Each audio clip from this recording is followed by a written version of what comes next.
자, 오늘 글쓰기 수업 시간입니다. 지난주 여러분들이 교과서 여행 수필에 관한 책을 함께 읽었습니다. 그래서 우리도 한번 수필을 써보자라고 해서 수필이라는 것 자체가 여러분들이 주제도 자유롭고 형식도 자유롭고 그냥 북한어대로 쓰는 글이라고 보통 우리가 수필을 이야기하는 경우가 많은데 여러분들이 쓴 수필을 우리가 함께 읽어보고 또 이야기 나누도록 하겠습니다. 그래서 뭐 수필이 이제 지난번에도 선생님이 얘기했었는데 커다랗게 경수필, 그래서 개인의 어떤 그 일상을 중심으로 해서 감정을 담아서 쓰는 그러한 경수필이 있고, 그에 비해서 조금 더 이제 사회적인 이슈나 문제들에 대해서 좀 논리적으로 쓴 어떤 그런 중수필이라는 어떤 그런 장르의 글들도 있다라고 얘기를 했습니다. 근데 어쨌든 뭐 그런 걸 다 떠나서 수필이라고 하는 것들이 의미가 있으려면 글을 읽는 사람들에게 뭔가 새로움을 줄 수 있어요. 새로움. 이런 생각을 할 수 있구나. 또 평소에 사람들이 생각하지 못하는 것에 대한 어떤 나름의 새로움이 있는 어떤 그런 것들. 근데 그 새로움이 보편적인 인생의 지혜, 인생의 깨달음이면 더 이제 의미가 있을 수 있다라고 봅니다. 근데 꼭 뭐 거창하게 인생의 지혜와 인생의 의미가 아니다 하더라도 그 수필이라는 그 부분들에 있어서 지난번에 우리가 이제 그 후반부에 본 수필들은 자신의 어떤 그런 과학적 지식, 역사적 지식, 자신 전문적 지식들을 바탕으로 해서 그것들을 또 이렇게 쉽게 풀어내는 그런 글들인 경우들도 있었습니다. 그래서 어쨌든 여러분들이 뭐 수필이라는 것 자체가 아까 형식이나 내용에서 자유롭기 때문에 그런 점에서 수필 자체를 써보는 거가 이제 의미가 있다고 하기 때문에 그렇다면 여러분들은 어떠한 수필을 썼는지 그거를 우리가 함께 볼 수 있도록 하겠습니다. 그래서 다만 이제 이게 수필도 글이다 보니까 글로써 제대로 그러니까 뭐 어법에 잘 맞게 썼는지 문장 표현이 제대로 잘 되었는지 뭐 이런 부분들이 또 이제 글이 갖춰야 될 기본 요건이 있겠지. 해서 그런 부분들을 기준으로 평하면 된다고 봅니다. 그리고 이제 어쨌든 수필이 되었건 모든 글이라는 것들은 글쓴이가 뭘 얘기하고자 하는 그런 그 글쓴이의 의도라는 어떤 그런 부분들이 어떤 잘 전달되게 했었는지 뭐 이런 부분들이 중요하기 때문에 뭐 그런 점들을 중심으로 해서 여러분들이 친구들 글에 대해서 평해주면 되지 않을까 싶습니다. 우리가 먼저 하진이 글을 먼저 보도록 하겠습니다. 참고로 이제 하진이하고 지석2가 지난주에 수업에 참여를 못했기 때문에 전달 과정에서 명확하게 숙지 전달이 안 될 수도 있기 때문에 그냥 어쨌든 하진이가 쓴 글, 지석2가 쓴 글도 그냥 그걸 감안해서 보고 듣고 그러면 되고 어쨌든 서로의 조언들이 앞으로 글을 더 잘 써 나가는 데 있어서 서로에게 이게 도움이 되는 그런 방향으로 서로가 이해할 수 있으면 좋겠습니다. 자, 하진이 글부터 보겠습니다.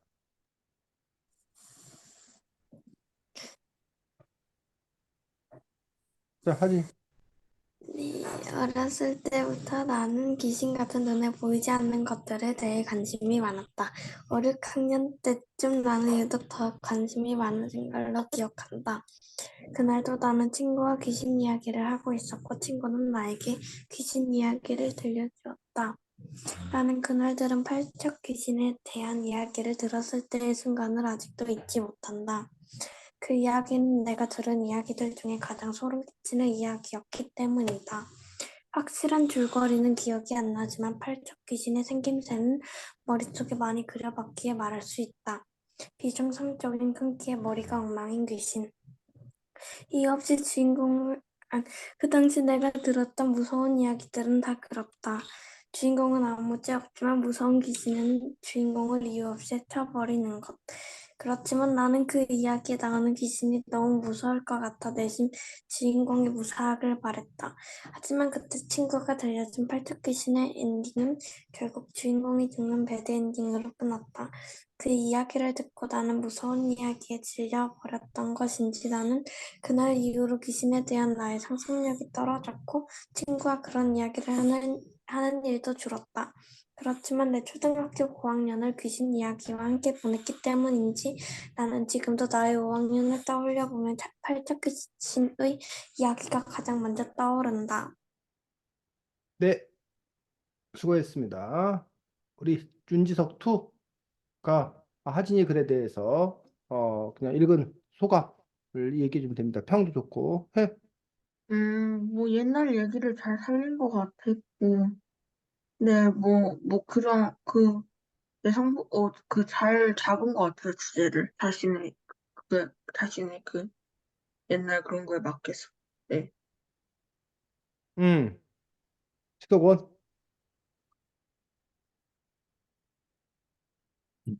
이게 뭐 여러 가지 자신이 뭐 관심이 있었던 거 이렇게 이거에 이런 거에 대한 여러 가지 자기 이야기가 나와서 좋았는데 그거로 좀 갑자기 딱 끊겨가지고 무슨 말을 하려고 하는지 좀 전달이 잘 안 됐던 것 같아요. 주제가 좀 갑자기 딱 끊겨가지고 뭐지? 좀 이랬던 게 있었던 것 같습니다.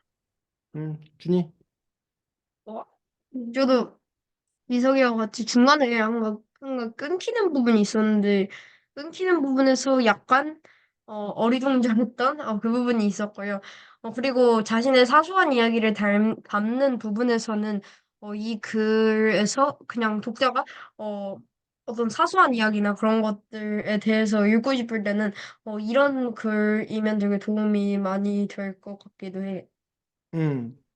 자, 하진이가 그 자신의 일상, 자신의 경험을 붙잡아가지고 그걸 가지고 이제 글을 수필을 쓴 그런 경우입니다. 그래서 수필 맞습니다. 하진이가 숙제를 잘 이해해서 알맞게 썼습니다. 걱정한 것과는 달리. 그래서 하진이 같은 경우에 이야기하고 싶었던 것들이 귀신에 관한 이야기를 하고 싶었던 것일 수도 있고 아니면 어, 5학년 시절, 자신의 5학년 시절에 관한 이야기를 하고 싶었던 것들이 있고, 물론 그 두 가지 이야기는 결국 합쳐진 거지. 자신의 5학년 시절을 기억나게 하는, 5학년 시절을 떠올리게 하는 귀신들. 자신의 5학년 시절에 가장 강렬했던 기억이었던 그런 귀신에 관한 이야기들. 그 이야기들에 대해서. 그래서 뭐 어쨌다. 라는 거 없어. 근데 꼭 수필이라는 게 뭘 어째 된다. 라고 이야기할 필요 없다는 거지. 그냥 그랬어. 라고 했을 때 이 글을 읽는 사람들이 맞아. 나도 귀신 얘기 되게 좋아했었는데. 라고 공감을 불러일으키던가. 그때 나는 이런 추억을 갖고 있는데. 난 이런 기억을 갖고 있는데라고 자신의 어떤 그런 경험들을 이렇게 불러일으킬 수 있다라면, 그러면 그조차도 좋은 글감이 될 수 있다는 거지. 그런 점에서 이제, 요 귀신 5, 6학년 때 자신 어떤 그런 기억에서의 그런 귀신들, 뭐 이런 것들이 얼마든지 이제, 글이 될 수 있는 것들을 볼 수가 있습니다. 다만 이제, 그 하진이가 글을 뭐 기본적으로 어쨌든 그 이렇게 지석이하고 준이 같은 경우는 뭐가 뚝 끊어진 어떤 그런 느낌을 받았다라고 얘기했는데 선생님은 오히려 하진이가 그 전 글에 있어서 완성이 잘 안 되는 어떤 그런 글들을 쓴 경우들이 종종 뭐 시간에 쫓겨서든지 여러 가지 이유로 그랬었는데 지금은 어쨌든 이 안에서는 나름대로 완결 구조를 갖고 있지 않나라고 생각이 들어서 더 어쨌든 질보했다라고 생각을 합니다. 근데 선생님 입장에서는 이제 다만 이 문장을 좀 더 다듬었으면 더 좋지 않을까라는 그러한 개인적인 생각이 있습니다. 그래서 어렸을 때부터 나는 귀신 같은 눈에 보이지 않는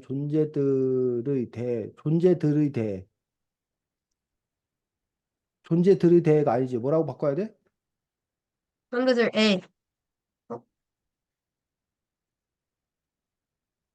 어, 어렸을 때부터 나는 귀신 같은 눈에 보이지 않는 존재에 관심이 아니에요? 많았다. 에. 뭐 이런 식으로 바꿔요. 존재들이 대라고 이러한 부분들이 이제 읽어보면 자기가 읽어봤을 때 이게 자연스럽지 않아. 그래서 글을 쓴다면은 꼭 소리내서 읽어보는 게 필요해. 그래서 소리내서 읽어봐서 과연 이게 자연스러운가 아니면 자연스럽지 않은 건가? 그럼 고쳐야지. 존재들의 대가 아니라 존재에 대해. 어렸을 때 나는 귀신 같은 눈에 보이지 않는 존재들에 관심이 많았다. 5, 6학년 때쯤 나는 유독 더 관심이 많아진 걸로 기억한다. 그러면 이제 이 어렸을 때하고 5, 6학년 때하고 라는 부분에서 그럼 이 어렸을 때부터라는 5, 6학년은 어린 게 아니야? 뭐 하진이 인생에 있어. 어쨌든 하진이가 5, 6학년이면 하진이 전체 인생을 놓고 보면 어린 게 아니지 사실은. 그렇잖아. 그게 하진이 전체 뭐냐면, 인생을 놓고 보면. 근데 그러니까 뭐라고 하지나? 그, 음. 그러니까 어렸을 때부터 저학년 때부터 관심이 많았는데, 그렇지, 그 중에 그렇지. 5, 6학년 때 가장 많았다고 쓴 건데, 맞아, 맞아. 쌤이 그 얘기를 하려고 하는 거야. 그래서 하진이의 관점에서 보면 이게 맞아. 근데 이제 우리는 어렸을 때라고 얘기하면 하진이의 관점에서 보면 뭐 그게 맞는데 선생님의 입장에서 보면 5, 6학년도 어린 거고 이해가 무슨 말인지? 심지어 선생님 입장에서 보면 너희들도 어린 거야. 그러니까 이게 읽는 사람이 누구냐에 따라서 이게 뭐 한 거라는 거야? 달랑. 달라진다는 거야. 그러니까 중학교 2학년, 1학년, 2학년 여러분의 인생에 있어서는 뭐야 5, 6학년은 어린 게 아니야 사실은. 바로 얼마 전이에요. 최근의 일이야. 최근 과거잖아. 근데 나이가 뭐 이렇게 50 먹고 60 먹고 뭐 이런 사람 입장에서는 40 먹은 사람 입장에서는 5, 6학년이나 1, 2학년이나 별반 뭐야 차이가 없다는 거지. 없지. 그래서 그런 아니, 점에서 그러면 초등학생. 이제 그러면 어떻게 그 글을 써야 되는 거냐라는 분에 이제 문제가 생긴다는 거야. 그런 점에서 이제 내가 글 쓰는 사람 중심으로 읽을 거냐 아니면 뭘 중심으로 읽을 거냐 독자 중심으로 읽을 거냐. 근데 문제는 독자가 여러분과 같은 학년의 나이인지 아니면 뭐야 다른 나이가 많은 사람이 이제 오히려 여러분보다 나이가 적은 사람인지 알 수가 없잖아. 어? 그런 점에서 이제 다시 두 가지 나뉩니다. 여러분이 특정 독자를 염두에 두고 쓰는 경우가 있고 특정 독자를 염두에 두고 쓰지 아니하고 일반적으로 쓰는 경우가 있고 그래서 이제 특정 독자를 염두에 두고 나는 그냥 우리 또래들이 읽는 글이다라고 썼으면 문제가 없습니다. 근데 그게 아니라 선생님도 읽을 거다. 일반 독자를 염두에 두고 썼을 때는 그럼 일반적으로 사회적으로 합의된 사회적으로 어느 정도 합의된 어떤 그런 것들을 놓고 쓰는 것들이 더 바람직하지 않나 싶습니다. 그래서 여기 같은 경우는 뭐야? 어렸을 때부터라기보다는 뭐 저학년 때부터, 아니 뭐 유치원생 때부터, 뭐 이렇게 쓴다던가, 뭐 그 부분에서 이제 아니면 어렸을 때부터 난 귀신 같은 눈에 보이지 않는 존재에 대해서 관심이 많았다. 특히 5, 6학년 때쯤 그 관심은 절정에 이르렀다. 하진아, 뭔 말인지 알겠어? 네. 표현이 어떻게 되든지? 어, 네. 어, 준이 뭐? 저 근데 질문이 있는데, 음, 이 문장에서 음, 중점적인 게 나는 귀신 같은 눈에 보이지 않는 존재들에 대해 관심이 많았다가 중심 내용이잖아요. 음. 그런데, 그래가지고 어렸을 때부터에 굳이 그렇게 엄청나게 많은, 굳이 그렇게 바꿀 이유가 있나요? 무슨 말이야? 그러니까 어차피 중심 내용은 음. 귀신같이 보이지 않는 존재들에 대해 관심이 많았다고 중심 내용인데, 어렸을 때부터의 큰 영향이 있는지가 궁금해가지고. 그래? 네. 준이 말을 쌤이 잘 이해를 못 해가지고 뭐라고 대답하기 힘드네. 하진이 혹시 이해했으면 하진이 대답을 해볼래? 네, 어떤가요? 준이가 말한 거에 대해서. 전 잘 모르겠어요. 그래, 그래. 자, 나중에 다시 준이가 한번 나중에 다시 한번 얘기를 해보고. 그래서 그런데 이제 말해진 걸로 기억한다고 그날도 나는 친구가 귀신 얘기를 하고 있었고 친구는 나에게 귀신 이야기를 들려주었다라고 이제 그 얘기하면서 이제 이 특별한 그날을 얘기해 주는 것들인데 요 것들이 이제 그 계기 특별히 기억하게 되었던 그런 계기를 얘기해 주고 있는 그런 부분을 볼 수가 있습니다. 아, 그날 들은 팔뚝 귀신에 대한 이야기들 순간을 아직도 잊지 못한다. 가장 소름 끼치는 이야기다. 그래서 쌤이 이 글을 읽으면서 야, 그 소름 끼치는 이야기가 도대체 뭘까? 막 궁금해. 그래서 그 이야기가 이제 뭐 하겠구나? 나오겠구나. 그런데 여기서 확실한 줄거리는 기억 안 나지만 이라고 김을 확 빼버리는 거야. 어? 그래서 이게 사실이야. 확실한 줄거리가 기억이 안 나는 게 하진이가 사실이야, 지금. 응? 그럴 때 이제 글을 쓰는 사람 입장에서 어떻게 써야 되느냐라는 얘기. 사실대로 써야 되느냐. 그런데 사실대로 쓰면 아까 선생님이 말했듯이 뭐 한다고? 김이 빠져버린다고. 그리고 아직도 순간을 아직도 잊지 못하고 가장 소름 끼치는 이야기라는 어떤 그러한 그 뭐야 이야기가 좀 이렇게 뭐라고 해야 되나 그 거짓처럼 느껴진다고. 그런 점에서 요 이야기에 초점을 맞출 거면 요 부분을 네가 뭐 할 필요가 있다? 의도적인 스킵. 의도적으로 이 부분을 제외하는 거야. 뭐 기억이 잘 난다고 거짓말하는 거 아니야. 근데 굳이 뭐 해도 된다는 거야? 얘기 없애. 안 해도 된다는 거야. 자, 그 선생님 옛날에 들려주지 않았나? 그런 얘기 들려줬나? 그 무슨 얘기야? 그 제목이 갑자기 생각이 안 나는데 어떤 그 동화책 얘기야. 예를 들면 준이가 지석이한테 아, 오늘 밤에 공동묘지 옆에서 같이 자자고 한 거야. 네? 공동묘지 옆에서 같이 오늘 밤에 자자고 얘기를 한 거야. 그 와, 지석이가 오, 좋을 것 같아. 재밌을 것 같아. 근데 이제 엄마 아빠한테 허락을 맡아야 되는데 엄마 아빠한테 엄마 아빠 준이랑 오늘 공동묘지 옆에서 같이 잘게요. 그러면 엄마 아빠 허락을 해 안 해? 안 하죠. 안 한단 말이야. 그러니까 지석이가 뭐라고 그러냐면 엄마 오늘 준이가 같이 자재요. 준이랑 같이 자도 돼요? 라고 얘기를 했어. 그러면 그 애가 거짓말한 거야, 거짓말 안 한 거야? 거짓말 했다고 할 순 없죠. 준이가 같이 자자고 했잖아. 그래서 나 사실이니까. 같이 자재요라고 얘기했단 말이야. 그래서 엄마 아빠는 당연히 준이가 같이 자재요라고 하면 당연히 엄마 아빠는 뭐라고 생각해? 집 가서 알지. 괜찮겠네. 준이네 집에서 같이 잔다고 생각하는 거잖아. 그래서 엄마 네. 아빠는 그래? 그러면 뭐 가서 잘 자고 와? 라고 허락을 했단 말이야. 그 주석이가 그냥 연락 가갖고 준이랑 공동묘지 옆에서 잠을 자고 나중에 너 왜 저기 거짓말했어? 했더니 어 엄마 아빠가 안 물어봤죠. 저 준이랑 같이 잔다고 했는데요. 아, 라고 예쁘다. 그런 점에서 이제 그것들이 뭐라는 거야? 의도적인 생략이라는 거야. 사과를 먹으면 죽습니다. 어? 그런 거랑 사과를 먹으면 죽습니다. 그건 무슨 말이야? 생명체는 결국에 죽으니까 먹도 말도 어차피 죽으니까 약간 그런 느낌으로. 아, 아, 그래서 사과를 먹으면 죽습니다가 언젠가는 뭐 이런 게 네, 빠진다. 언젠가는 죽으니까 자, 뭐 그런 그럴 수 식인. 있지. 그런 점에서 요 부분들. 그래서 팔적 기심세의 생김새는 머릿속에 많이 들어가기 때문에 말할 수 있다. 비선생은 끊기와 머리가 엉망이 있어서 차라리 그냥 요 팔적 기심 네가 생각나는 걸 중심으로 해서 비정세자인 끊기와 머리가 엉망인 귀신 요거를 조금 더 이렇게 실감나게 표현해 주는 것들. 그런 방향으로 틀었었더라면 더 좋았을 거다라는 얘기. 아진아 이해가? 네, 자, 그다음에 그 당시 내가 들었던 무서운 이야기들은 다 그렇다. 주인공은 아무 죄 없지만 무서운 기생. 이것도 그 당시 내가 들었던 무서운 얘기는 다 그렇다라고 지금 얘기를 하면 다 그렇다라고 한 얘기는 앞에서 네가 뭘 얘기한 다음에 다 그렇다라고 얘기하는 거야. 근데 여기서 네가 다 그렇다고 얘기하면 선생님이 이해한 것은 다 팔적 귀신이 나와 비정상적인 큰 귀와 머리가 엉망인 귀신 얘기인 거라고 생각했는데 이 뒷부분에서는 그게 아니라 주인공은 아무 죄가 없지만 무서운 귀신은 이유 없이 주인공을 해쳐버리는 것. 요 이야기는 이 앞에 이야기하고는 뭐란 얘기야? 새로운 이야기, 다른 얘기라는 거야. 그래서 그런 점에서 여기 부분들이 좀 이렇게 정돈이 좀 될 필요가 있겠다라고.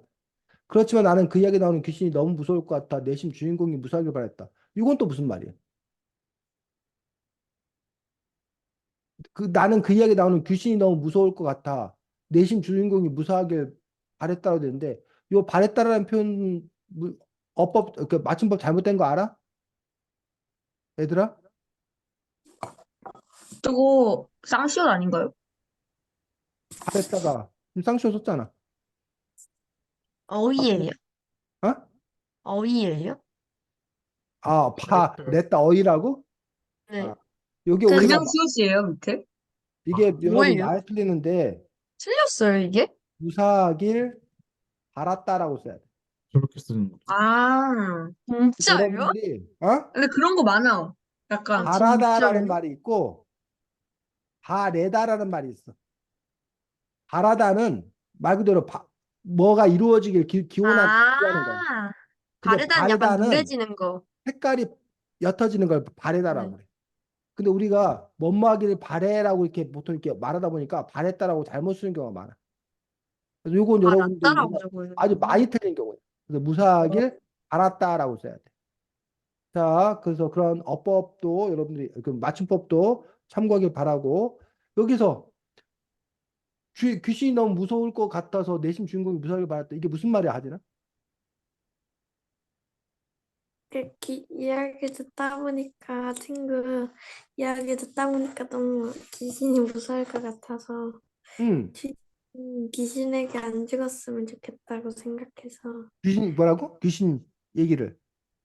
귀신이 엄청 무섭게 생길 것 같고 살짝 그런데 어, 주인공 활짝 귀신한테 안 당하고 살아남았으면 좋겠다고 생각했는데 주인공은 주인공 안 닮고? 활짝 귀신에게 죽어서 어.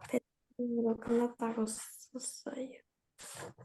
그 어쨌든 지금 하진이 머릿속에 뭔가 있는데 선생님이 여기서 궁금한 거는 나는 그 이야기 나는 귀신이 너무 무서울 것 같아서 이 귀신이 너무 무서운 게 하진이가 너무 무섭다는 건지 그 주인공이 귀신을 너무 무서워한다는 건지 어? 그러니까 귀신 그러니까 그 그 다음에 제가 내시 주인공이 무사하길 바랬다는 건데 어쨌든 이 두 이야기가 연결되는 이야기는 아니라는 거야. 귀신이 무서워서 주인공이 무사하길 받은 그럼 귀신이 안 무서우면 주인공이 무사하지 않아도 상관없는 거야. 아, 이런 점에서 이 문장이 논리적이지 않다는 거야. 그래서 이 문장을 또 어쨌든 저 하진이가 좀 이렇게 정리할 필요가 있어. 그 다음에 그때 친구가 들려준 팔적 귀신의 엔딩은 결국 주인공이 죽는 배드 엔딩으로 끝났다. 배드 엔딩이라는 게 있어? 보통 새드 엔딩 아니에요? 새드 엔딩? 그 나쁜 결말이라고 하는 그 배드 엔딩이라는 말이 있는지 없는지 잘 몰라가지고 그래서 이제 엔딩을 있어요. 배드 있어요. 그래 배드 엔딩이란 말이 있대? 그렇구나. 어, 배드 엔딩이 뭐야? 어떤 경우야?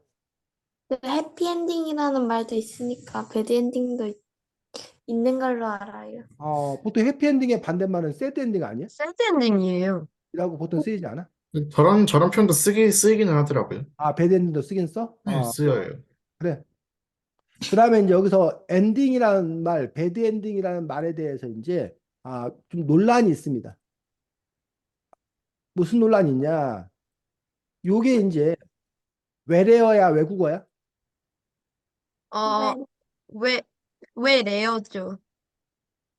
준이는 외래어고 다른 사람들은 이 엔딩이 외래어야 외국어야? 외, 외래어인 것 같아요. 많이 쓰니까 왜냐면 거의. 엔딩은 어, 그, 잠깐만요. 그쵸. 잠깐만요. 외래요, 네. 자, 엔딩은 외래어가 아니라 외국어입니다. 외래어와 외국어의 차이는 많이 쓰냐 안 많이 쓰냐의 차이가 아니라 대체 우리말이 있으면 우리말이 있는데 외국말이면 외국어야. 외래어는 우리말이 아예 그게 없었던 거야. 그래서 그 말을 갖다가 우리말로 쓸 수밖에 없는 거야. 대표적인 외래어 빵 네. 이런 걸 알아? 알아, 탕에서 바뀌어 변화된 거잖아요. 빵이라는 게 우리나라에 아예 없었잖아. 그래서 빵이라는 게 서양 문물이 들어오면서 빵이라는 게 들어왔는데 이걸 뭐라고 불러야 될지 우리말로 표현할 수 없는 거야. 그래서 그 포르투갈어인가 뭐 이런 건데 그게 그냥 빵이라고 쓰이는 거야. 담배도 또 외래어예요. 어? 담배. 담배, 네, 타바코, 담배, 타바코라는 외래어. 그렇지 네, 그렇게 해서 바뀐 거겠지.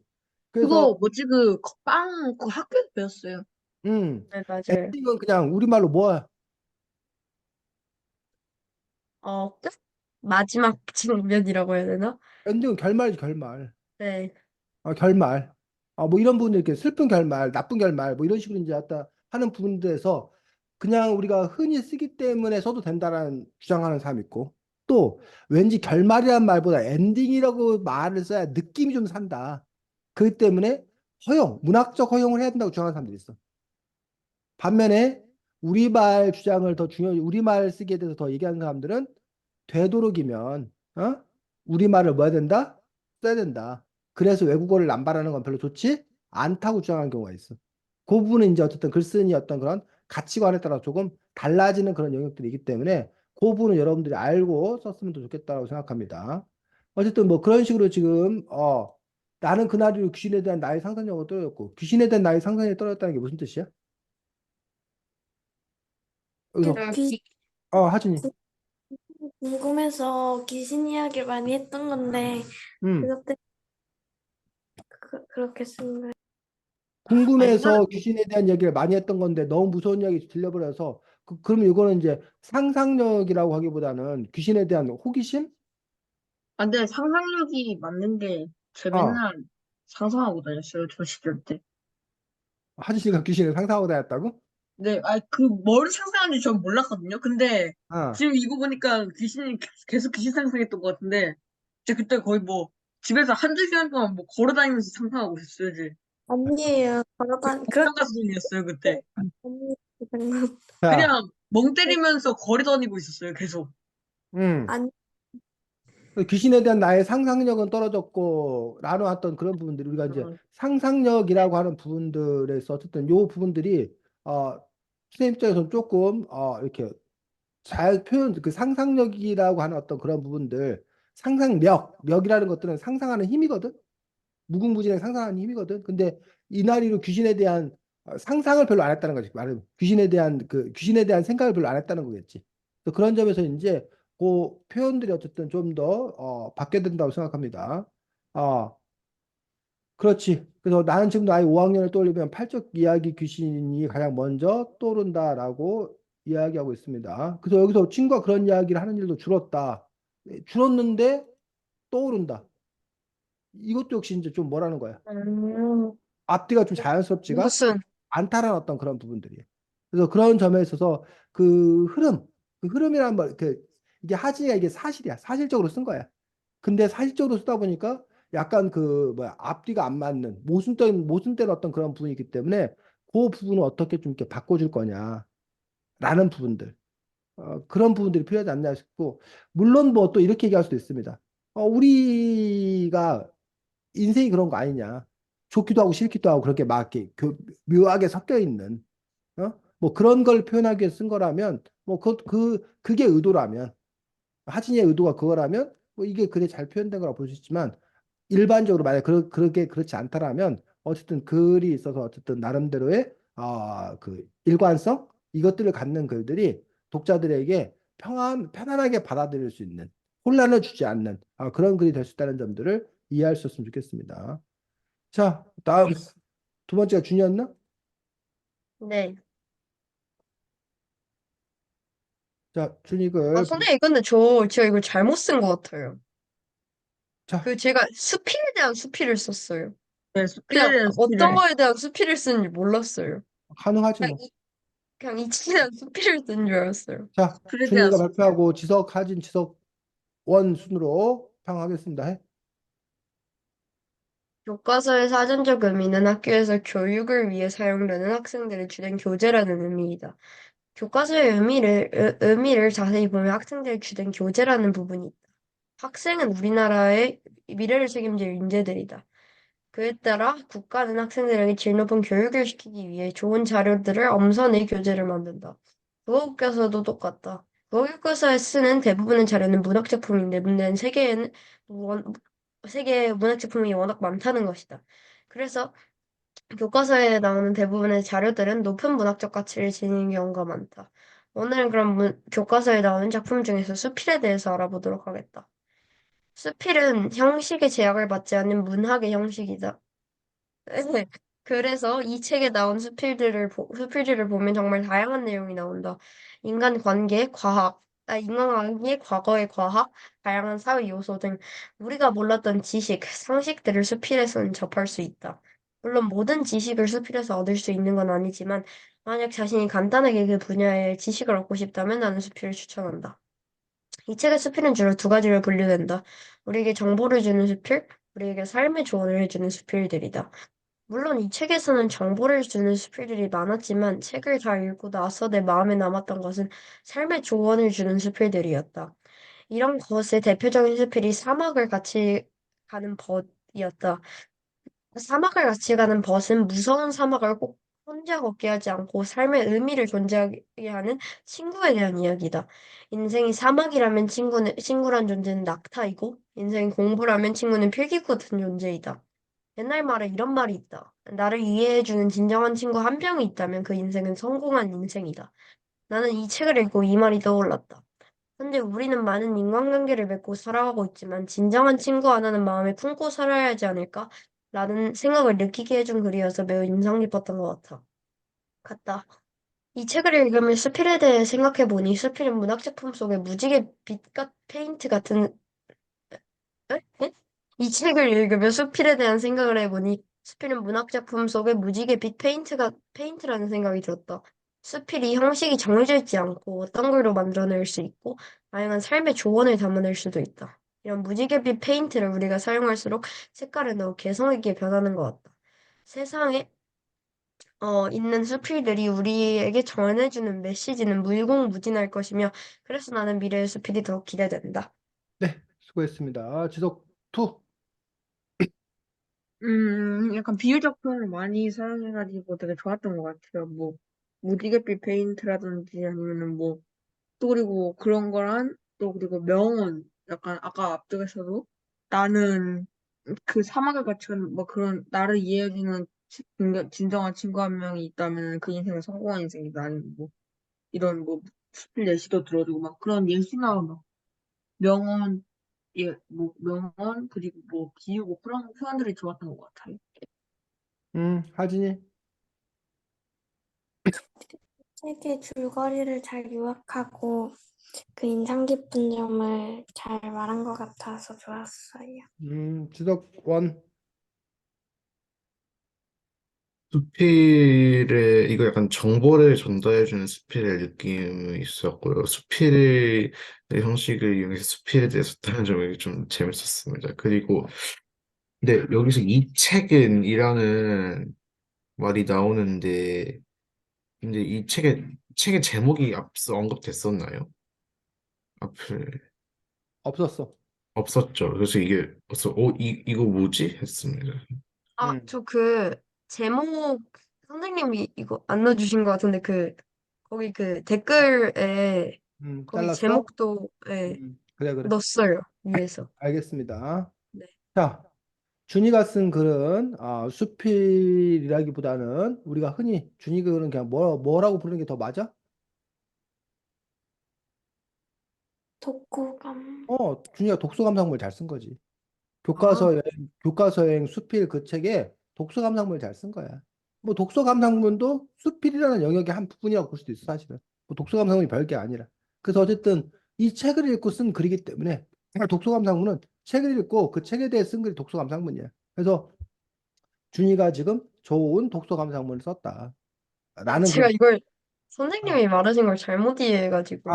뭐 괜찮아. 그래서 좋은 독서 감상문을 썼다라고 보여집니다. 그래서 이제 처음 출발이 그 책이 이제 교과서 여행이다 보니까 교과서에 관한 어떤 그런 사연적 의미로 출발을 해서 그 다음에 이제 그 수필로 이렇게 쭉 들어와서 그렇게 해서 이제 시작을 한 그런 부분들을 볼 수 있습니다. 그래서 여기 앞부분을 보면 나름 좀 이렇게 그 뭐야 논리적으로 이렇게 이야기들을 이렇게 펼쳐가고 있고 좀 이렇게 그 딱딱하게 건조하게 이야기를 이렇게 풀어가고 있어. 그래서 준이 같은 경우가 아주 이 글 자체에서 페인트야, 진짜 무지갯빛 페인트야. 왜? 뒷부분에서는 또 아주 이렇게 감성적으로 그 뭐야 감정을 담아가지고 또 이렇게 잘 썼어. 그래서 그런 점에서 이제 앞부분과 뒷부분이 또 이렇게 다른 색깔의 어떤 그런 글들을 보여주고 있습니다. 그래서 독서 감상문으로서 좋은 독서 감상문이라고 생각합니다. 그래서 그다음에 이 책의 숲은 두 가지로 분리된다. 뭐 이런 식으로 해서 이 책을 나름대로 이제 분석적으로도 이렇게 바라보기도 하고 그러면서 이제 대표적인 수필을 이렇게 소개하고 있는 거지. 소개하고 있는 것들. 그다음 그다음에 옛날 말에 뭐 이런 말이 있다 해서 그 얘기를 또 이렇게 했었고 그다음에 수필에 대해 생각해 보니 수필은 뭐뭐라는 어떤 그런 부분이 있다라고 이야기를 했습니다. 그래서 만약에 내가 이제 이걸 독서감상문이 아니라 수필이에요라고 하고 싶으면 뭘 빼면 돼? 이 책의 아래 아, 이 책의 수필은 두 가지로 분리된다. 그래서 이 책을 아는 말 이런 것만 빼면 돼. 이 책에 나오는 이런 것만 빼면 돼. 그래서 그러면 네가 이제 초점을 어디로 맞춰야 되냐면 이 교과서 얘기도 빼면 돼. 교과서 얘기도 빼고 음, 그냥 수필, 수필에 대한 수필을 쓸 수 있어. 아까 쥐석이가 수필을 수필로 썼다는 게 흥미롭다 해서 그럼 이 교과서 어쩌다 이런 얘기는 다 뭐 해버리고 빼버리고 해버리. 야 네가 수필이 뭐냐 그리고 수필에는 더 커다랗게 두 가지 종류가 있다. 근데 그 수필은 뭐야 그 문학 작품 속에 무지갯빛 페인트라는 생각이 들어서 수필이 이렇다라고 하면 수필에 대한 수필이 되는 거예요. 자, 그 다음에 또 하나는 너가 뭘 쓸 수 있냐면 요거 그 친구란 존재에 관해서 너가 수필을 쓸 수 있어. 그럼 또 다른 거 다 빼고 여기 부분을 중심으로 여기 부분을 중심으로 해서 누군가 어떤 사람은 친구에 대해서 이렇게 얘기했다. 근데 내가 생각하는 친구란 이거다라고 해서 요 부분만 들면 네가 친구라는 주제에 대한 수필을 또 쓸 수 있다는 거야. 음. 그래서 어쨌든 이 글을 전체로 봤을 때 좋은 독서 감상문이에요. 좋은 독서 감상문이고 요게 이제 아까 선생님이 말했듯이 수필이 되려면 좀 이렇게 쳐내야 돼. 바꾸고 재구성해야 돼. 그런 부분들이 또 있을 수 있습니다. 자, 그래서 어쨌든 여기 부분이 이제 아, 준이의 개성이 돋보이는 그런 부분이었지. 그리고 이제 우리가 이제 흔히 글을 쓸 때 인상 깊은 마무리를 해야 된다라고 해요. 멋지게 마무리. 사람들 마음에 남게. 그 부분에서 지금 이 준이가 인상 깊은 마무리를 참 잘한 거야. 이 부분. 이 부분. 이런 점은 아주 좋은 점이에요. 그래서 여러분들이 글을 마칠 때 어떻게 마쳐야 되는 건가라는 부분에서 준이의 인상 깊은 마무리 이런 부분들을 잘 기억하는 것들이 필요합니다. 그래서 지석이가 아까 이제 좋은 표현을 많이 썼다고 했는데 요게 준이의 좋은 표현이야. 그리고 요거는 준이 거 아니야. 그치 준이야? 네, 맞아요. 이거는 그 책에 나와 있는 거고 이거 인용한 거 인용한 거. 그래서 이렇게 좋은 남의 거를 잘 인용해 갖다 쓰는 것들도 그것도 능력이고 기술이야. 그리고 이제 거기다가 플러스 근데 이제 그것만 갖다가 그걸 근데 이제 거기서 이제 조심할 점 남의 거는 남의 거라고 정확히 밝혀야 돼. 음. 남의 걸 마치 뭐야 자기가 한 것처럼 이렇게 해가지고 오해를 불러일으키면 그건 안 되는 거고 잘못이고 분명히 윤리적으로 요즘에는 법적으로도 잘못이야. 그 다음에 이렇게 자기만의 어떤 그런 좋은 표현을 생각해서 쓸 수 있다면 그게 최고. 그렇습니다. 수고했습니다. 네. 다음이 누구지? 지석이. 여기요. 지석원. 네. 네. 자,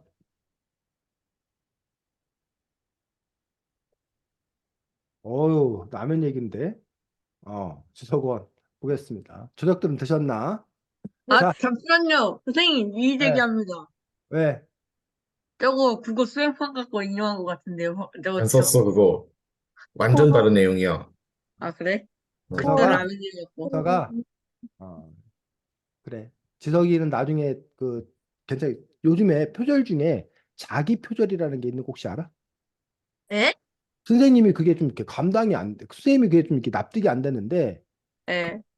표절이 남의 것만 갖다가 쓰는 게 표절이 아니라 자기 표절이라는 게 있어. 자기 표절은 뭐냐면 준이가 A라는 대회에 저기를 낸 거야. 작품을 낸 거야. 그런데 나중에 B라는 대회에 또 그 작품의 내용을 겹쳐서 또 내는 거야. 그럼 사실은 이거 어차피 그 준이가 쓴 글이기 때문에 이게 별 문제냐라고 하는데 그거를 자기 표절이라고 해서 그것도 안 된다는 거예요.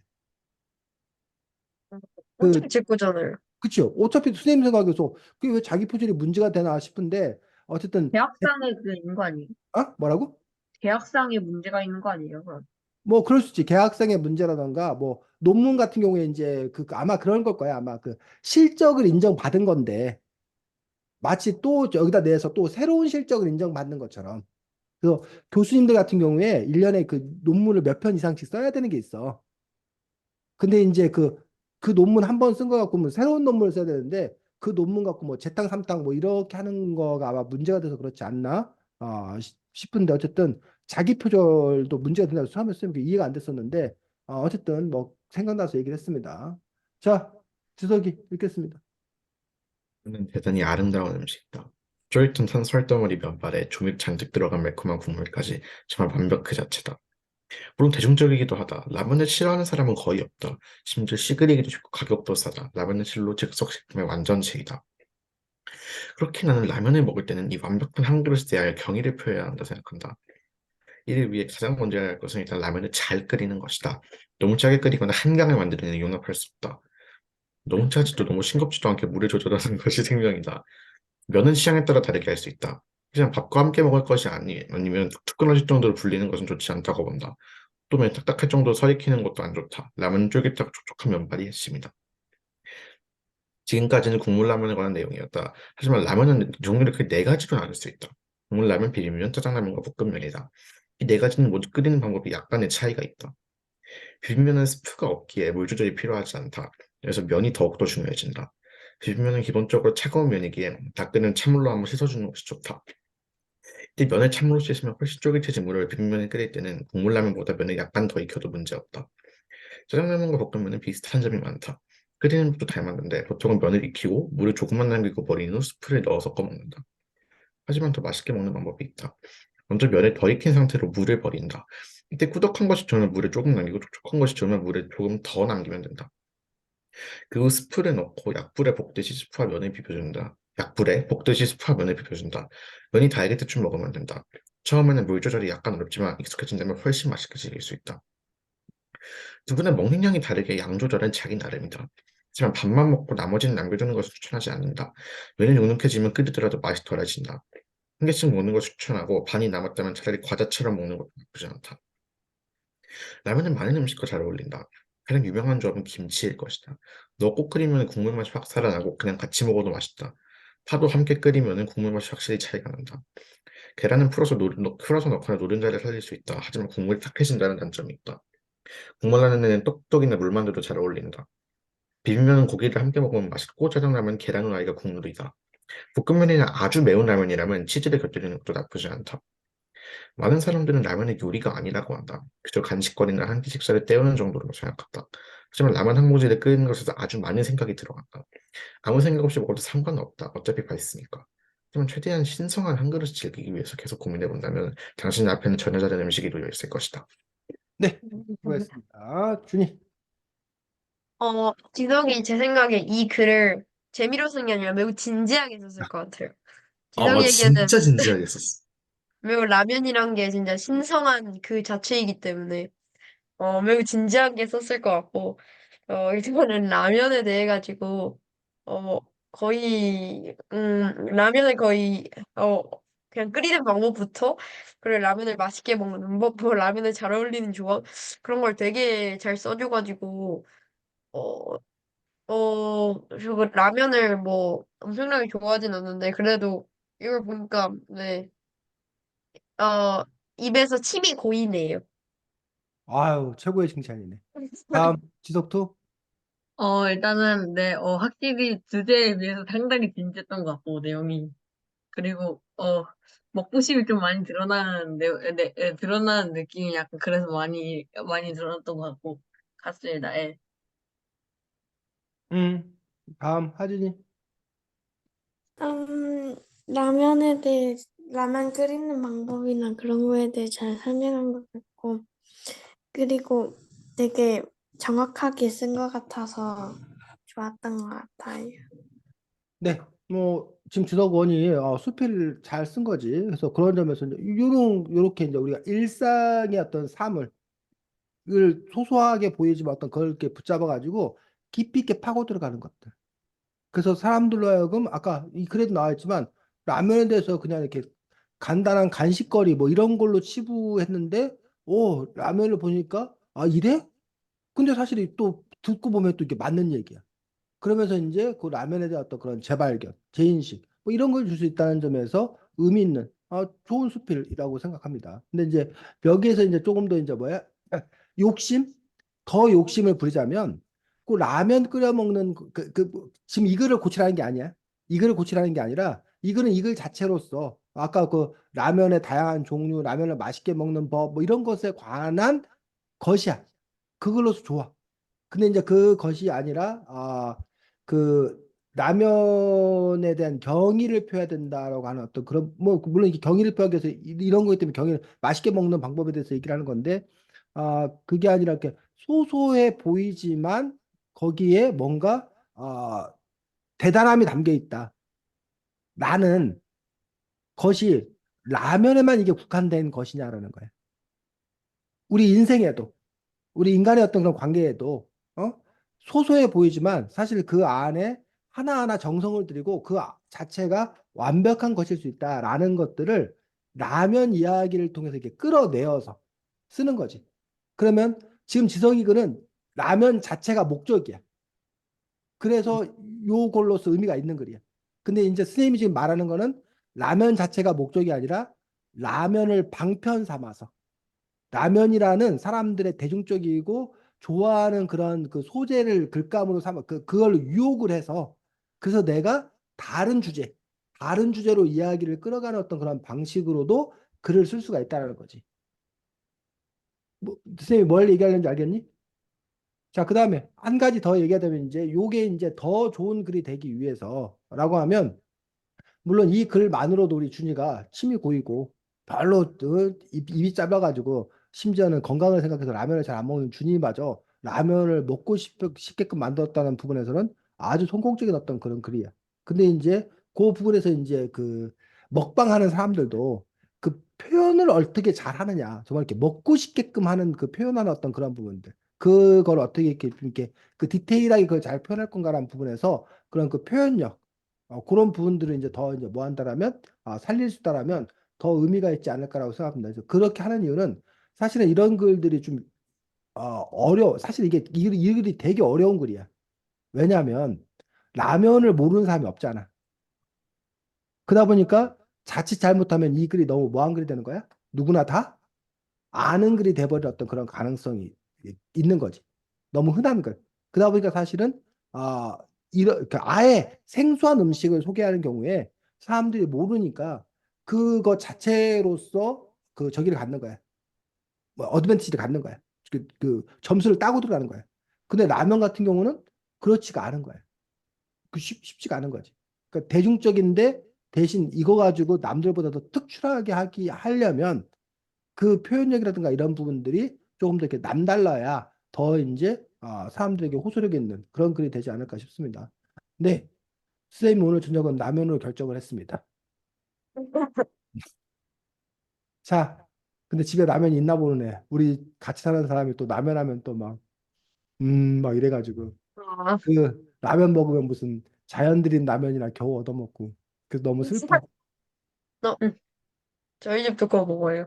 지성이도 자연 들인 라면 먹어? 그나마 자연 자연들이 들인 먹어. 준이네 집은 가면 뭐지 그 견과류 그 거랑 그 뭐지 그 약간 곡물 오곡 그 그런 오곡 과자 그런 어, 거 있잖아요. 그런 거 있어요. 그런 준이 그런 집 거밖에 가면. 없어? 예. 아니에요. 다른 과자도 많아요. 근데 그래서 저번에 준이가 다른 과자 스프링. 많다고 아, 해가지고 제가 아, 보여달라고 해가지고 보여줬거든요. 아. 똑같이 하나 있었어요. 그랬나? 기억이 안 나. 자, 다음 저희 지석 집은 또. 라면 박스채로 사서 먹어요. 네. 너 무슨 라면 즐겨 먹는데, 지석이는? 다 먹어요, 다 쟤. 먹어요, 웬만해서 저는. 그 저희 집은 아니, 제일 그걸 저희 많이 집은 먹어. 먹는 거요.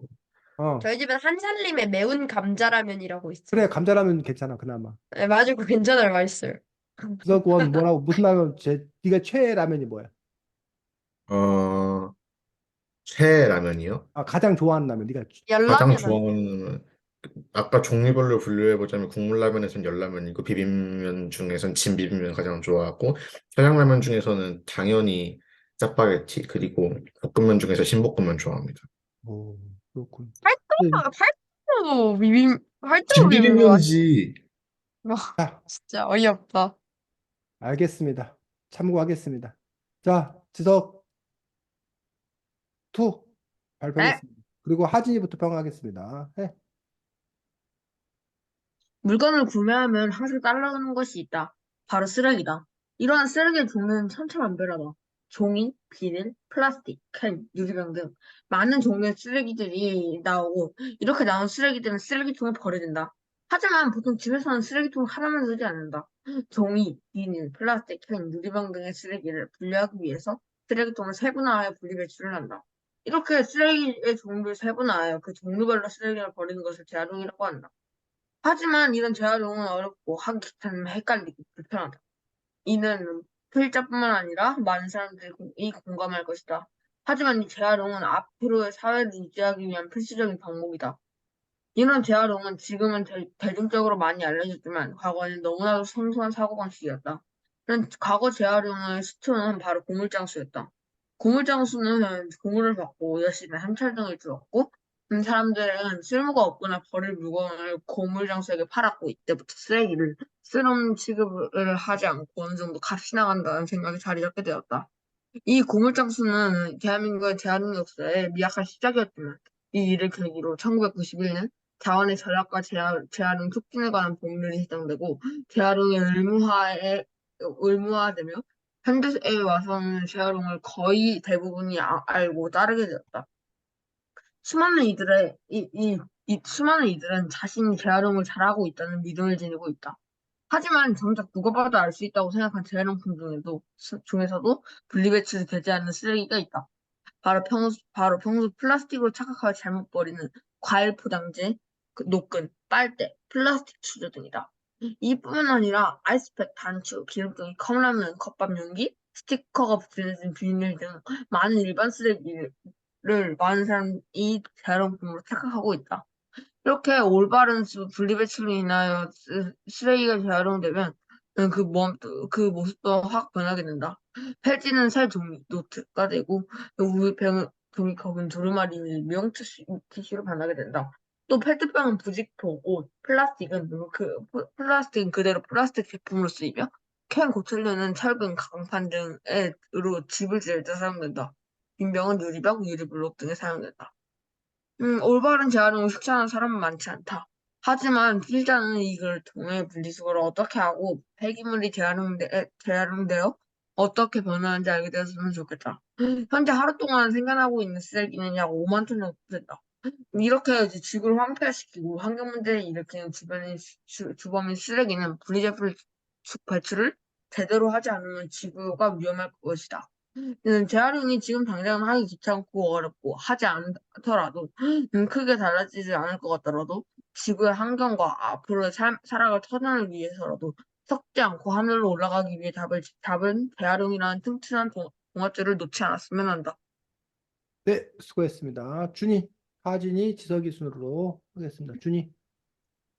일단은 전체적으로 이 재활용이라는 주제에 대해 가지고 첫 번째 재활용이 필요한 이유, 그다음 뭐 재활용의 시초, 그다음에 재활용의 법 제정 뭐 그런 그 재활용에 대해서 거의 대부분의 것들을 거의 다 한 게 일단은 되게 좋았고, 그리고 마지막에서 아까 선생님 말씀하셨던 것처럼 마지막 인상 깊은 마무리가 필요한데, 마지막에서도 재활용이라는 튼튼한 종합줄이라는 비유적 표현을 통해 가지고 지석이만의 개성을 이 글에서 조금 더 드러낸 부분이 있어가지고 그 부분도 되게 좋았던 것 같아요. 네, 하진이. 쓰레기들의 그 분리수거가 비닐이나 그런 것들 중에 되게 분류해서 버려야 된다는 게 많다는 걸 알게 돼서 좋았던 것 같아요. 지석원. 몰랐던 내용들이 꽤 있었고 우리가 잘 아는 내용들이었지만 윤지석 교수님 제 몰랐던 내용들이 꽤 있었고 좀 되게 익숙한 개념이잖아요 재활용이. 근데 제 몰랐던 내용들이 조금 있었고 도대체 이런 걸 어디서 찾는 건가 이런 생각이 들었습니다. 네, 지석투가 수필 잘 썼습니다. 해서 아까 이제 우리 하진이가 일상의 경험을 가지고 쓴 수필, 그런 걸 우리가 경수필이라고 했어.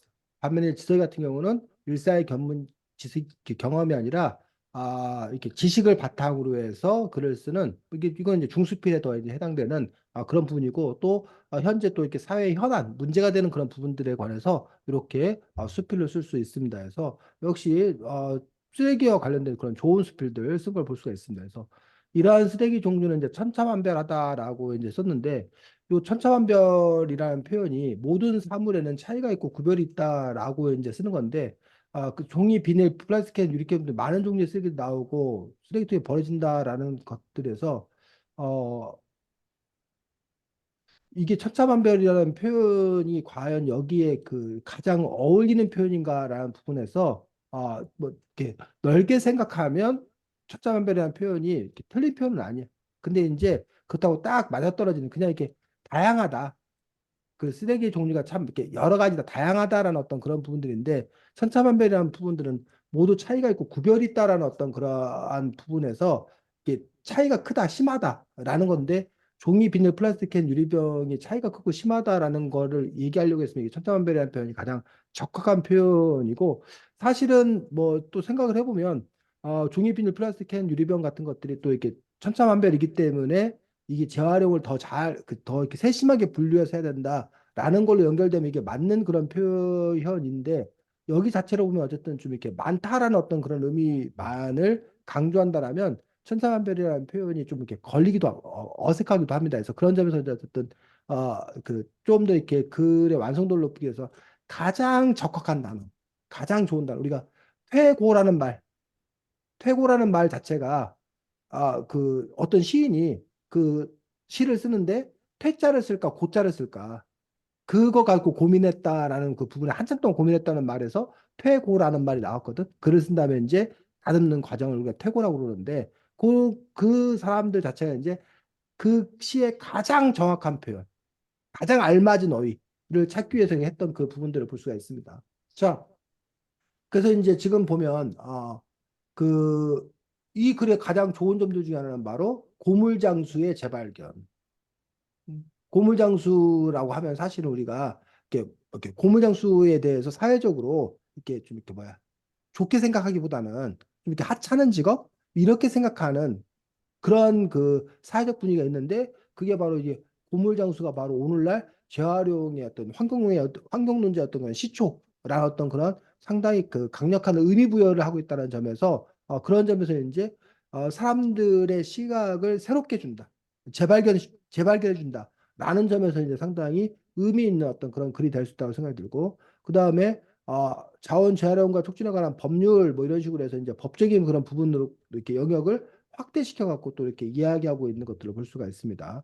그다음에 이제 재활용에 대해서 그 분리배출되지 않는 쓰레기, 잘 못 알고 있는 어떤 그런 사실들에 관한 그런 이야기들을 또 쓰고 있는 것들 좋습니다. 자, 그다음에 이제 아쉬운 점들은 요 이야기, 환경 문제에 관한 요 이야기에 관한 부분들, 그 다음에 올바른 재활용을 실천하지 못하는 어떤 그런 사람들이 많다. 그 문제가 다 되고 있다. 요 이야기가 있는 위치가 여기 있는 위치가 맞는 건가? 이야기 끝부분에 있는 게 맞는 건가? 오히려 요 이야기가 그 문제 제기의 어떤 그런 측면들이기 때문에 그래서 제, 잘 못하는 사람들이 많다는 어떤 그런 부분들이 요 앞에 헷갈리고 불편하다 뭐 이런 부분들 여기 있는 그 얘기하고 사실은 이렇게 겹치는 어떤 그런 부분도 있기 때문에 좀 재조정할 필요가 있지 않나 글의 구성에 있어서 반복되는 그런 부분도 있기 때문에 재조정할 필요는 있겠다라고 생각을 합니다. 그래서 그 글 구성들을 어떻게 할 건가라는 부분들을 좀 더 고민하는 게 좋겠다고 생각이 들고 아까 준이가 평가한 대로 마지막에 이렇게 이제 하늘로 올라가기 위해 잡은 재활용이라고 놓지 않았으면 좋겠다라고 해서 인상 깊은 마음을 잘했습니다. 다만 이제 여기서 보면 재활용이 지금 당장 하기 귀찮고 어렵고 하여튼 달라날 것 같더라도 지구의 환경 속지 않고 하늘로 잡은 문장체가 너무 뭐해? 길어. 그래서 지석이가 글을 좀 이렇게 길게 쓰는 그 문장을 너무 길게 가지고 가는 만연체의 어떤 그런 습관을 갖고 있어. 그래서 일부러 뭐 그 지석이 나는 원래 문장 길게 가져갈 거야. 라고 그걸 나의 개성이야. 라고 한다라면 의미 있습니다. 근데 그게 아니라면 습관적으로 그냥 그런 거라면 최근의 추세는 어쨌든 문장을 뭐하게 가져가자? 짧게 가져가자. 한 문장이나 한 가지 이야기만 담자. 라는 어떤 그런 것들이 최근에 글쓰기 어떤 그런 그 패턴이기 때문에 그런 점에서 이제 지석이가 의도한 게 아니라면 문장을 좀 이렇게 끊어서 쓰는 것들이 독자들이 그 글을 이해하는 데 있어서 좀 더 편하게 읽을 수 있습니다. 그래서 그런 부분들을 참고했으면 좋겠습니다. 자, 그래서 여러분들이 오늘 어, 수필들 다양하게 또 이렇게 잘 썼고 글 쓰는 즐거움, 글 쓰는 재미 뭐 이런 거를 느낄 수 있다라면 세상을 살아가는 데 있어서 그 역시 참 좋은 일이다라고 생각합니다. 그래서 근데 사람마다 되게 다른 거야. 어떤 사람은 먹는 즐거움, 어떤 사람은 음악하는 즐거움, 또 어떤 사람들은 뭐 그림을 그리는 즐거움, 스포츠의 즐거움, 또 인생을 살아가는 즐거움이 많은데 글 쓰는 즐거움도 즐거움들 중에 하나라는 거. 책 읽는 즐거움 중에 하나. 그래서 선생님 생각에 이제 즐거움이 다양한 사람이 좀 더 자기 인생을 행복하게 살 수 있지 않나라고 생각이 드는데 그 부분이 하나가 있고 두 번째는 즐겁지 않다 하더라도 최소한 또 이게 뭐야 필요하면 할 수 있는. 그래서 선생님의 어떤 그런 그 수업의 목표는 필요하면 응할 수 있는, 응답할 수 있는, 할 수 있는 사람이 하자라는 게 이제 쌤의 어떤 수업의 목표인 거고, 그걸 더 나아가서 사실 이제 즐기고 좋아하면 가장 이제 사실은 바람직하고 좋은 어떤 그런 일들인데, 여러분들에게도 어쨌든 여러분들이 내가 일상의 어떤 그런 일들이라든가 그런 깨달음이 있었을 때 요거를 수필을 작성하고 그것들을 어쨌든 과거에는 그 발표할 수 있는 그런 공간 자체가 별로 없었어.